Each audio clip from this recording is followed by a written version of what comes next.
reporting sexual offences. Now, until now, the law did not allow for sexual abuse victims to lay criminal charges 20 years or more after their abuse. The ruling relates to a case dating back to the 1970s. 8 women accused businessman Sidney Frankel of abusing them when they were children. Now, they were between the ages of 6 and 15 when the alleged assaults took place. In 2012, as adults, they began to open criminal cases against Frankel and also filed civil suits against him. The High Court found that the time limit imposed on the prosecution of sexual offences was irrational and arbitrary. Well, for more on this story, we're now joined on the line from Johannesburg by the director of the Teddy Bear Clinic, Dr. Shaida Omar. Very good evening to you, Doctor. Thanks so much for joining us here on The Globe. Well, just to be clear, today's ruling is quite a momentous occasion. There is no longer a statute of limitations relating to sexual offences that were outlined as per today's judgment. Is this a victory for victims of sexual offences, particularly those victims who through the passage of time have felt that no one would believe them or that they simply couldn't come forward anymore? Well, indeed, this is a major feat. It's a major victory, the groundbreaking rule that has been enforced where victims can now come forward because it's amended to all sexual offences. It's not previously the statute of limitations only applied to rape and not to other sexual assaults. Whereas now, regardless of whether it is a rape or not. And I think this is also very important because it gives victims the opportunity to be treated fairly and equally before the law.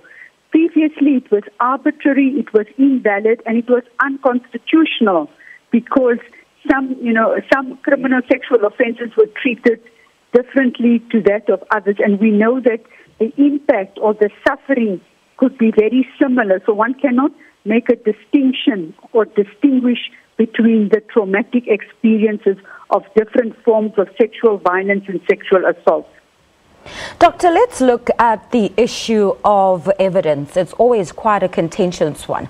Taking into consideration that the testing of allegations isn't always possible, especially with the passage of time. How will this be tested in court for people who were victims, say, for instance, a decade or 2 decades ago? Well, I think what one needs to appreciate and recognize firstly is what would motivate a victim to come out of the closet, to break the silence after many years of having been victimized or traumatized. One would always question the motive and look at the motive. And of course, the other things are the symptoms that the victim has been manifesting, because a lot of victims sit with a lot of pain and trauma. Even though the physical scars disappear, the emotional scars continue to remain and manifest in itself in different forms, whether it's behavioral manifestations, emotional behavior, or behavioral difficulties. They often are likely to demonstrate or display self-destructive, self-defeating behavioral patterns. Sometimes one would find there would be self-mutilation, promiscuous behavior, addictions, your obsessive-compulsive behavior, eating disorders. So these are some of the telltale signs that one would have to look at and, of course, address that, contextualize everything, not take things in isolation. It's always got to be contextualized. Re-victimization, Doctor, is always a big issue in our society. I mean, not just for women who come forward with allegations of having been raped, say, 20 years ago, but for any woman, it clearly becomes an issue where society seems to grapple with believing women and therefore re-victimizing them. Is there any kind of support that is available for victims who do come out, but then do face public prosecution, if I can put it like that?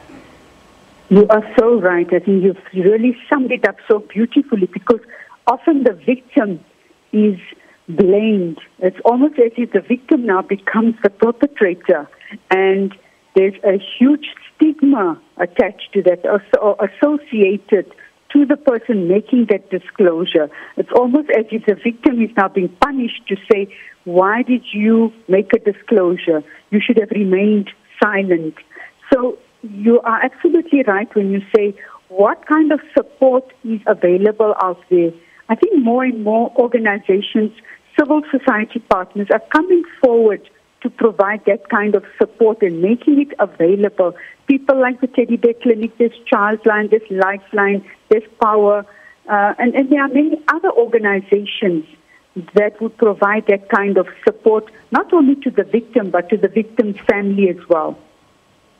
And lastly, Doctor, why don't you take us through just some of the work that you do at the Teddy Bear Clinic to empower victims who've experienced sexual assault as they try to firstly get their cases reported, to just the emotional turmoil that comes with having experienced such a violation, and of course the aftermath, the attendance of a trial, and just that daunting process as it rolls out. What kind of programs are in place from the Teddy Bear Clinic that seeks to give victims some kind of recourse and comfort?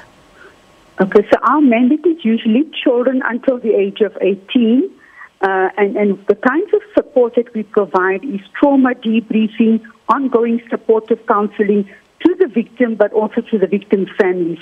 So we would take the victim through the whole psychosocial support process, but also provide court preparation. And once again, the court preparation is not only directed at the victim, but the caregivers, the significant others are also brought into the court preparation process, because a court case could take anything between 2 and 6 years to be finalized.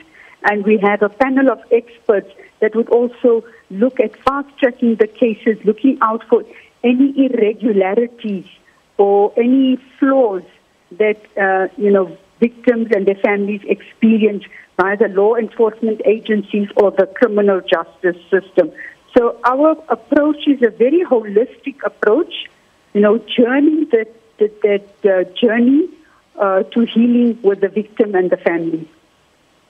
All right, so Doctor, thank you so much for your time. That is where we will leave it tonight. That was the director of the Teddy Bear Clinic, Dr. Shaida Omar, joining us on the line and just taking us through, or giving us rather reaction on that momentous judgment made by the Constitution today, just relating to sexual offences.